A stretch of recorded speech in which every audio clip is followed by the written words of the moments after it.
Hi, welcome to Deals A to Z. I'm Jeff Bralier with REI Mastery U. And I'm Yoshi Shiraki with Utah Home Sweet Home, and our special guest is Justin Puchar. Nice. Yeah, we'll give you a quick second to introduce yourself and your background and stuff. But yeah, this is Yoshi and I's podcast and video blog where we're covering deals A to Z, from acquisition to disposition and everything in between, and the lessons that we've learned in these deals. So welcome to this program of Deals A to Z with Justin Puchar. Yep.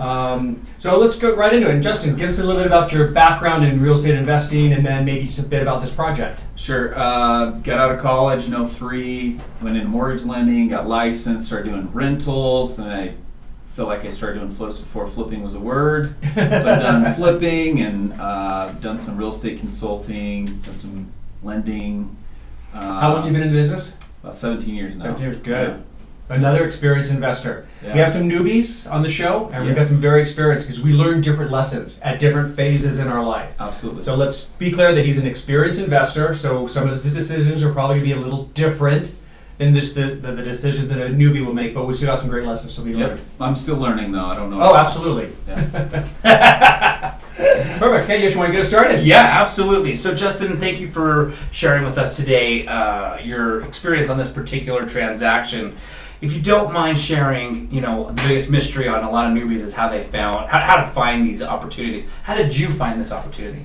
So I'll tell you this, but it's actually a story how I did another deal. Is that okay? Sure. Yeah. Lessons are lessons. So maybe 6-8 months before this, kind of a somewhat experienced agent came to me and said, look, I want to learn some things. I'm like, great. So we started doing some things. He found a guy that was trying to sell a house. He's like, I've gone over the numbers. I can't make this work. And I've met with him twice, and I just can't come to a deal. I'm like, okay, maybe I can make it work. Told me the numbers, and I'm like, yeah, your number's a little off. Line me up an appointment. So he told me, he's like, okay, this guy's got somebody that's willing to pay $185 for it. And I'm like, wow, this is kind of slim. Went there, met with him for about an hour and a half, and I walked out. Actually, the next day we signed him for $180, which was $5,000 less than his highest offer.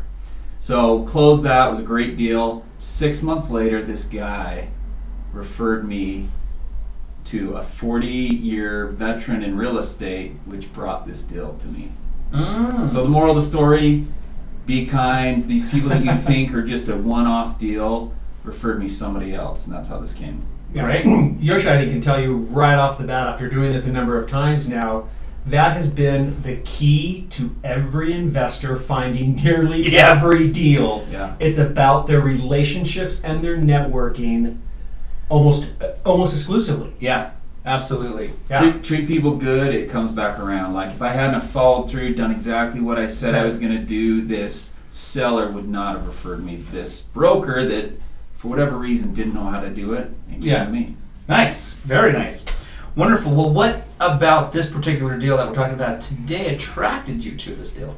So attracted to me, it was in kind of East Sandy, in kind of a pocket that didn't get a lot of For people outside of either Salt Lake County or Utah, Sandy in Salt Lake Valley is what kind of neighborhood? It's used to be an upscale neighborhood. It's kind of aged a little bit. It's still very nice, but it's a larger city just in the outskirts, kind of on the suburban east side. So a little closer to the mountains, but So a little more valuable than the west side. yes, a little bit more desirable to live in. Sandy's big too, just for those out there. You've got a neighborhood like Pepperwood, where there's $2, $3, $4 million homes in Sandy, and then the west side of Sandy all the way out to State Street, which is going to be probably 350 to 400. Yep. So and so was there something about the property itself, what it looked like, something about it, other than the numbers? Like, why did you I want this deal? So this realtor he called me, hey, I've been a broker for 40 years. This is my son's house.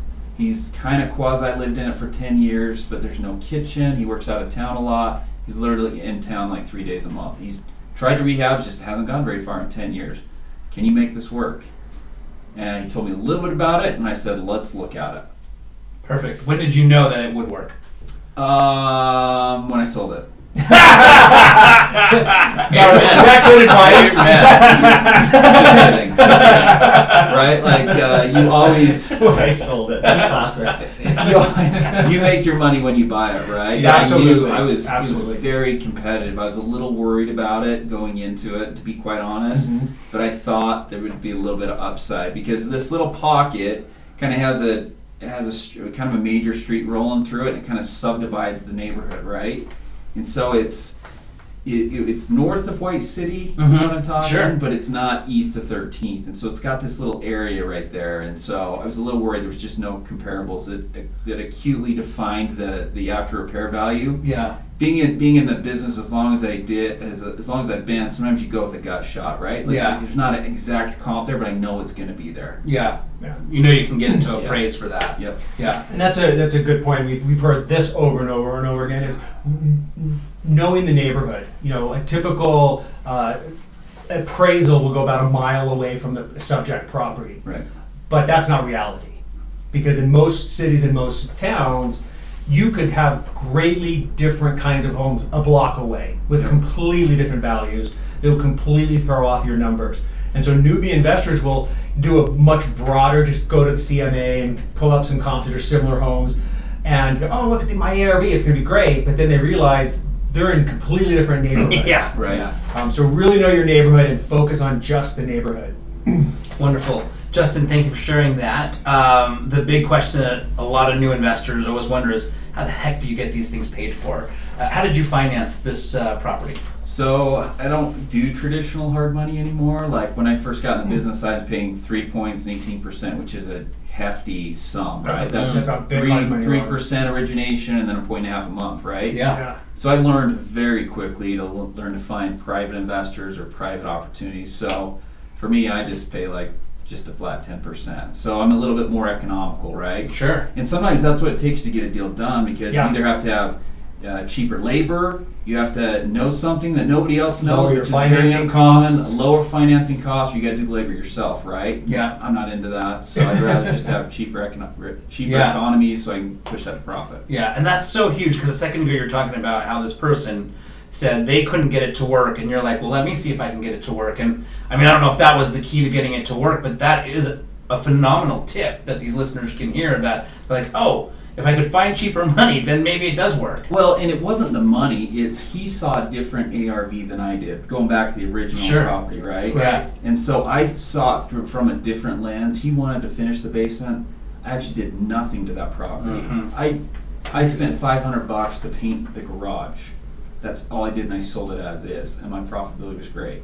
Fantastic. So that's the before property, right? Where Yeah, I found yeah. the end referee, but everybody has a different perspective. We all pass on deals, right? And we see a friend go and make money. You're like, damn it, I missed that opportunity because I had a different lens I was looking through. Sure, absolutely.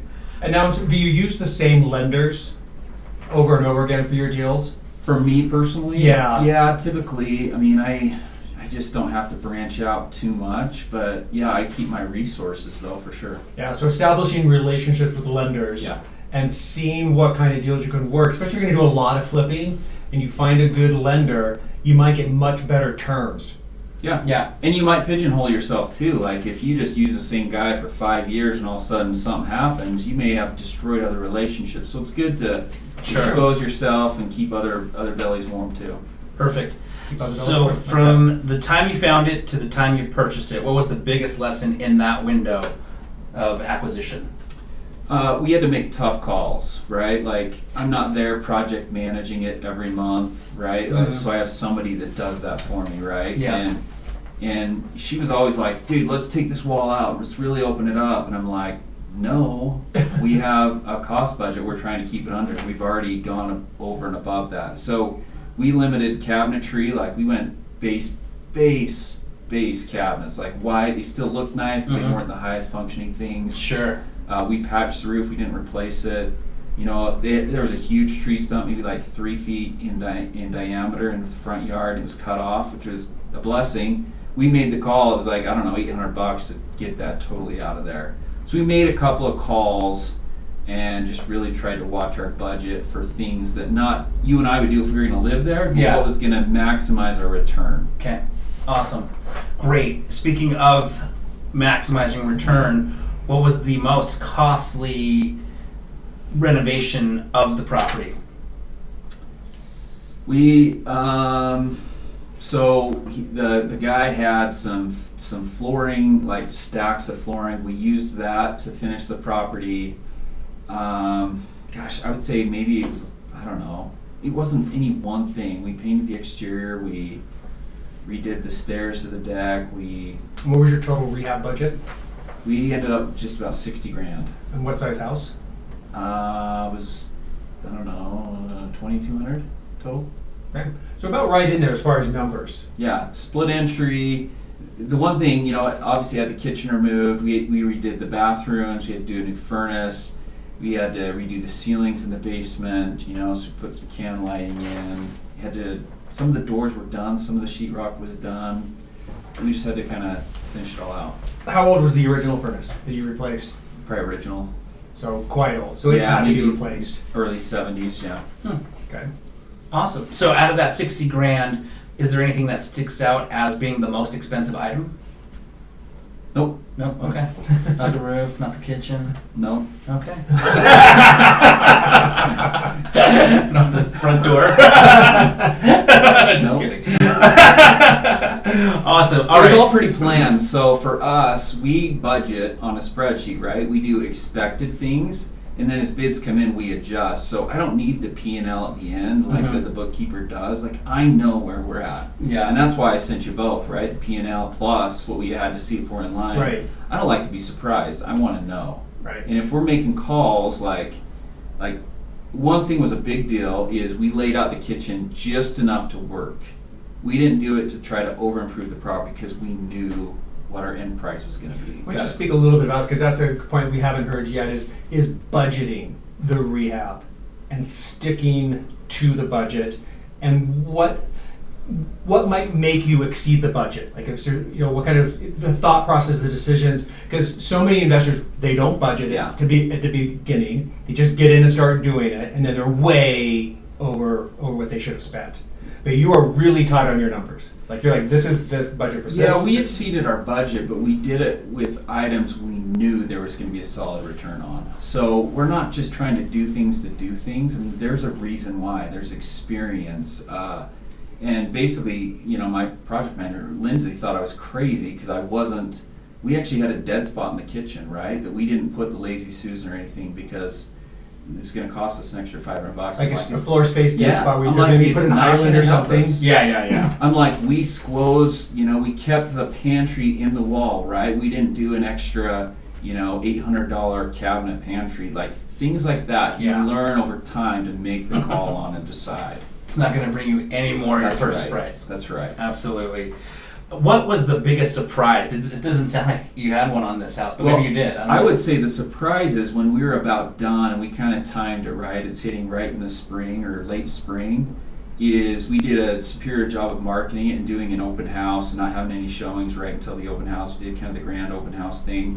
Is we set up our 20 signs, we did our circle calls. I mean, we had like 34 groups in. We only do an open house for 2 hours, right? Well, it was so busy, we kept it open for the third hour. Oh, wow. And it was me and Lindsay there, and it was just wall-to-wall people.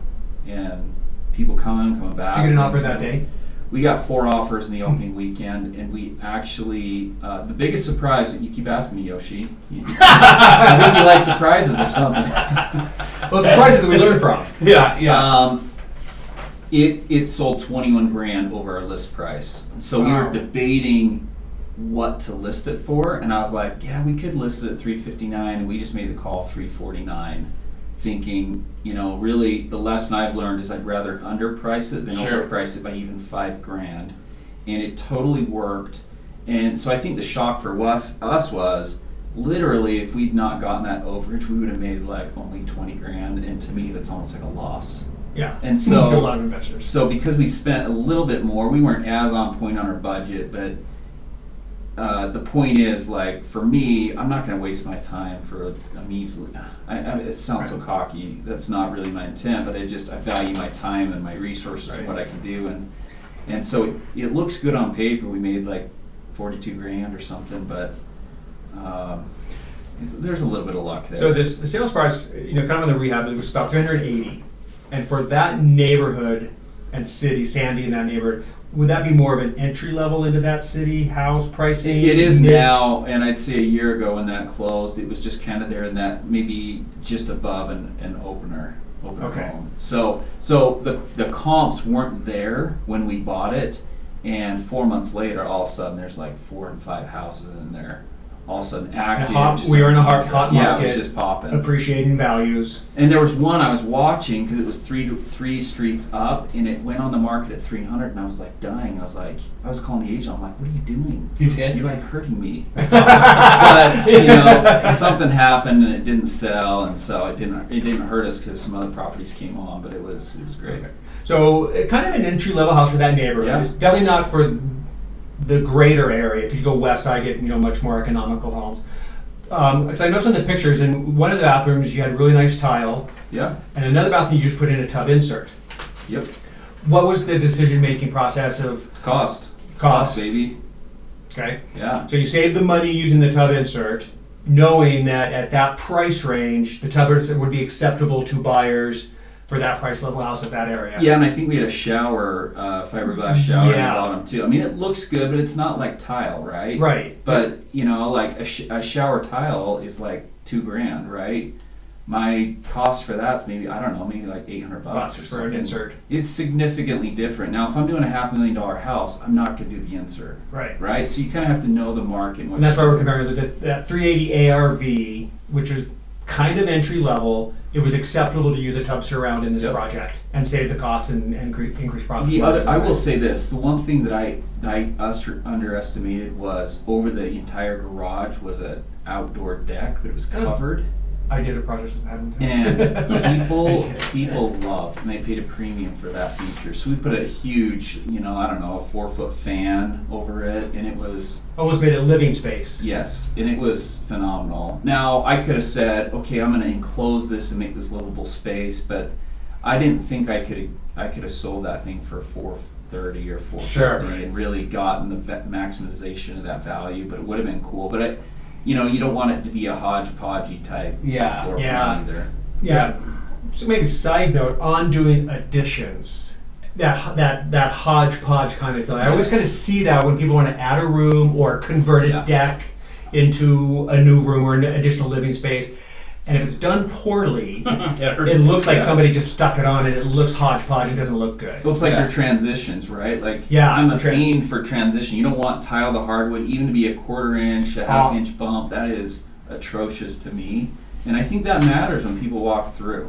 Yeah. And a lot of builders don't think about what their buyers are going to be seeing when they're walking through. Sure. And thresholds, transitions, and like we were saying in kind of the last one, I can look at remodels and go, great flipper, Yeah.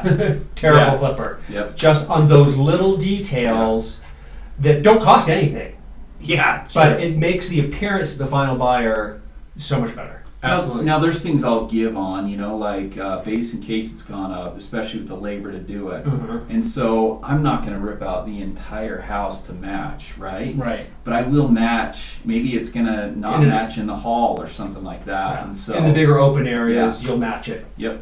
Got it. Excellent. Very cool.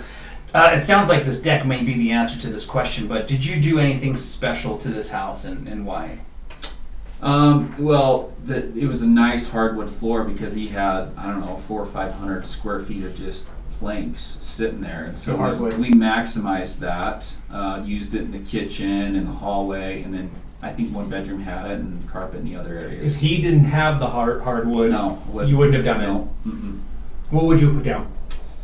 Probably LVT, kind of Which is a luxury vinyl plank. Yep. It's a higher end and much better product than some of the cheaper laminates. So we did do some metal, modern looking frame, railing, which is kind of appealing. Oh yeah. And And it can get pricey too. Right, yeah, right. I think it's pretty affordable still.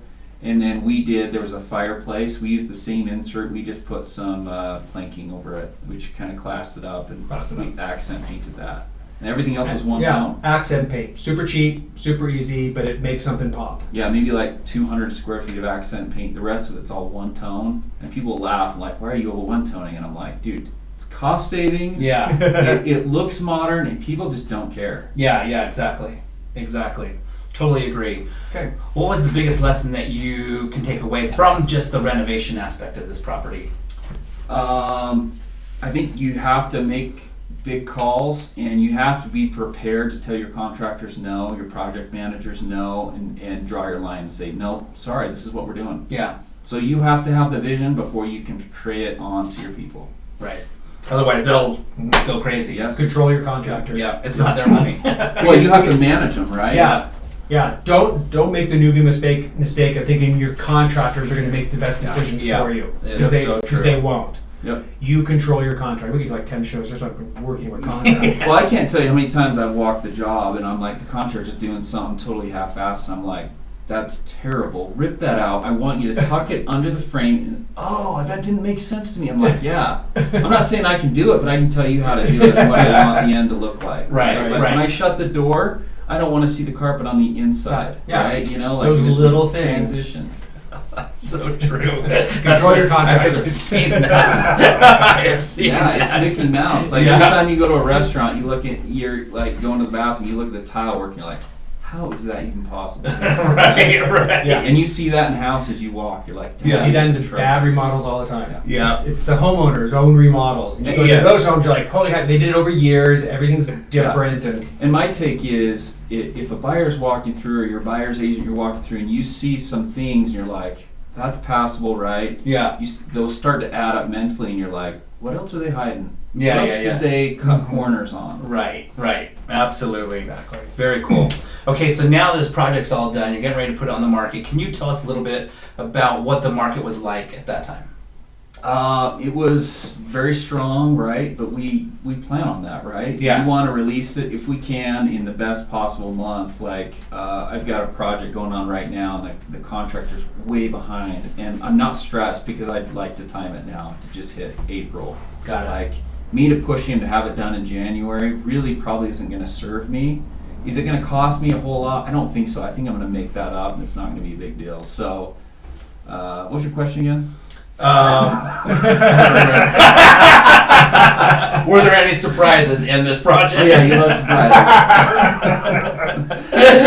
What was the market like? Well, there's timing. There's Yeah. the timing of your flips Right. and controlling the rehab portion of it. Yep. So you need to think very carefully when you're looking at deals and looking to buy deals of how long is this going to take me, how long is this in the market, and when is that final sale going to occur? In the Yeah. winter, spring, summer?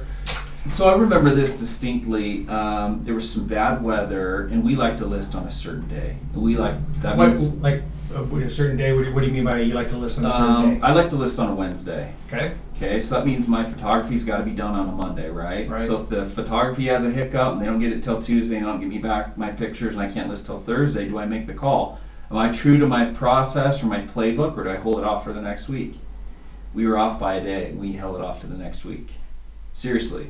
Because Wednesday I've got a process, right? Yeah, I right, list you it. just That's said why that. if I say no showings and I make my calls so that we can set up and Yeah. really anticipate our open house, what did we do? We drive people through a very firm funnel, right? To where we got multiple offers. Yeah. Yeah. So your process is your process, but if you haven't defined it, how do you know? Yeah, exactly. Right. And the experience defines the process. Like over years, you're like, this is the way to sell a house. Yeah. Right? Yeah. And you were willing, like your photos got delayed, so you could have rushed everything and maybe had a worse open house. Like, no, I'm sticking with my model Yep. that I know works, so we'll push it back a week. Yep. And if you could dive into we're leading into that, let's talk about your marketing. It sounds like you're doing this open house. You're listing on Wednesday, no showings till the open house on Saturday. Can you talk about how you're marketing everything, please? Well, as an agent, I've learned from some of my own properties, and so it makes me better when I'm selling other people's properties. And so I like to tell people, I learned this with my own wallet, right? Yeah. When I tell you, hey, do this, it's because I doubled down and I won, right? So Right. why wouldn't you take that experience? Obviously, you can do what you want, but so for me, it's not so much, learning. You don't have to learn with a wallet. You got to learn from other people and other experienced agents. Best way to learn. And so I take all that in and I create a process that works. And so that's just what I've defined to do. I want to maximize that buyer, so I want them competing, which ultimately is going to drive the price up. So I can tell you this much: if I'd have listed that at $359, Yep.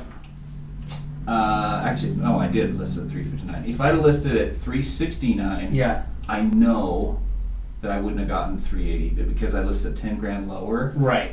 You I created the blew it out of the competition. door. Yeah. So Did you get into a highest and best offer situation, or did someone just offer that much more and you accepted it? I can't remember. I mean, sometimes we do that, and sometimes we just say, "Hey, what's your max?" Like, we're not going to play games. Yeah. And so for me, like, every market kind of changes, and so I don't. There's sometimes when I can get away with it, and sometimes you just can't. And so it's just you find the best buyer, and you just say, "Hey, this is what we need," or "This is what it is." I think they just blew it out of the water and said, "This is what we want." And I remember saying, "I don't think it's going to praise, but let's go ahead and try it." Yeah. And it did. Awesome. Great. Well, that's awesome. Can we dive into some of these numbers? Yeah. Would love to. Okay, you've talked about what you sold it for, what you purchased it at. If you can kind of break down, working, I'm assuming you probably work backwards from the ARV. It seems like everybody that we talk to does, including us. But can you break down kind of, from what you sold it to, eliminate the cost to what you ended up with? So we sold it for like $380. We have like 60 grand in repairs. Most of the time, I don't put my commission in to the profitability. I think there was good money there, and I think I put the commission in there. So you're an agent. Yeah. So you listed it yourself. Yep. And you took an agent's commission. You take a listing commission. Yeah. Just most flippers who are also agents probably don't. I typically don't. Yeah. And you typically don't. Typically On this don't. one you did. Yeah. Because you didn't think the profit margins were going to be all that great, or? I don't know. I was just like, might as well. For me, accounting wise, it doesn't matter if I do. Most of the time, I do not. Yeah, because So- commission you've got to run through a broker Right. who's going to take the cut. But if it's profit, it's yours. Yeah. So for me, the broker wasn't taking any money from me either way, so it didn't matter to me. Okay. Got So it just Yeah. proliferated through, Yeah. But I like to offer a full commission to the buyer because I don't want to. Always. I don't want to give that image of discountedness or give somebody a reason not to show my property. Sure. Right. Now let's say I'm going to list something at 120. I know it's worth 200. Maybe I would discount it because I just know things, right? Yeah. But Yeah. those are fewer. So. Yeah. Sure. Our remedy is always full list to the buyer's agent. Right. We want Yeah. to pull in buyers. Right. I want Right, to give yeah. them the reason to work with us, and I want it to be positive, and I want Yeah. to maximize, and I think they earn their money. So Absolutely. Very I do. So 380 sell price, 60-ish in renovations, correct? Mhm. And then What was the financing cost? Did you get that 10% through yeah. your? Great. That's great. Hard money term. So just a 10% rate. yeah, I don't have the number on me. It was Okay. literally nothing, right? Yeah.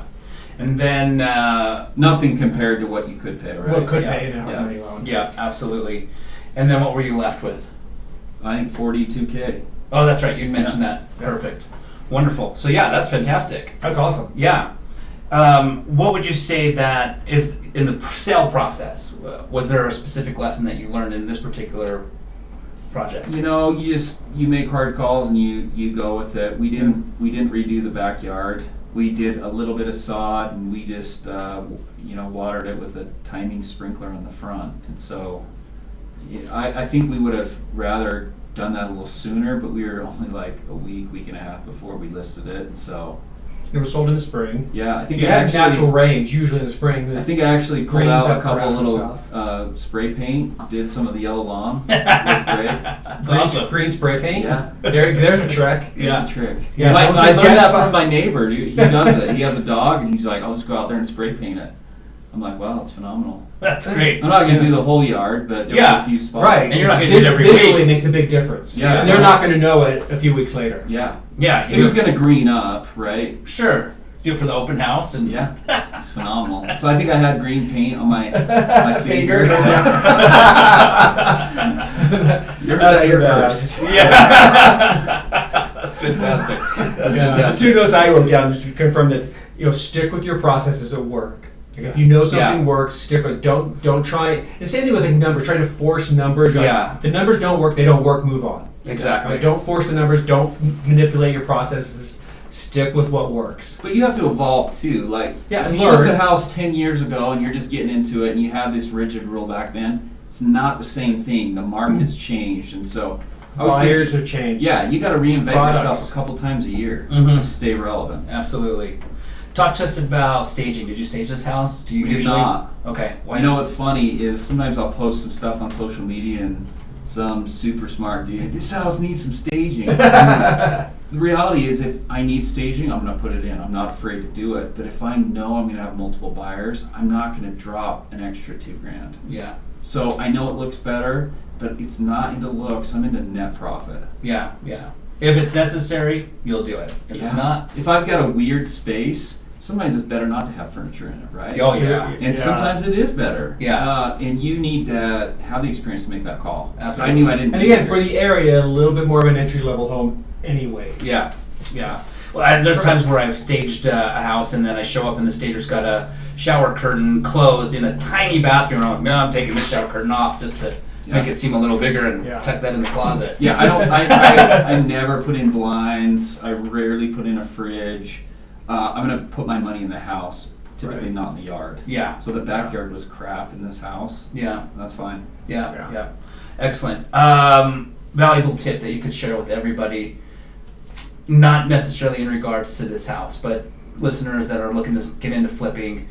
You've been doing it for 17 years. Yeah, one day your kids are gonna maybe flip their first house. What would be some good advice you'd give somebody? I think you got to value add whoever you're working with, and so for me, you know, just the guy that I originally chatted with, and then referred me to the broker, and then the broker referred me to his son, and walked me through it. You know what I mean? Like, I could have probably taken him for a few extra grand, maybe $5,000, and gotten that a better deal, but it just seemed like that's what they wanted. You got to do the right thing. You do the right thing. I don't know that I would have gotten this deal if I hadn't done the right thing over here Earlier. at Rose Park. Yeah, And so you do the right thing and it just comes around. yeah, So, Yeah, establish you those know, relationships I've and focused keep 'em. on this before. Like, sometimes I have to visually remind myself, like, you just got to be nice to people. You don't know where they're at. You don't know what Yeah. they need. Do the right thing and it comes around. I told you, like, that one deal, I wasn't the highest one at 185. But I understood what his need was, and I was $5,000 under, and I got him what he wanted, which was more valuable than the $5,000. Yeah. So, perfect. Awesome. Wonderful. Justin, thank you so much Yeah, for joining you us got it. today. I really appreciate it. Thanks, Justin. thank you. I'm Jeff with REI Mastery U. And I'm Yoshi with Utah Home Sweet Home. We'll see And I'm you. Justin with not REI. What was the biggest surprise? I was surprised you asked me. Note to self: no surprise parties for Justin. yeah. If people need to get a hold of you, how can they get a hold of you? I got a number, 801-842-3737. Perfect. Okay, we'll see you on the next program. See ya. Thanks, guys.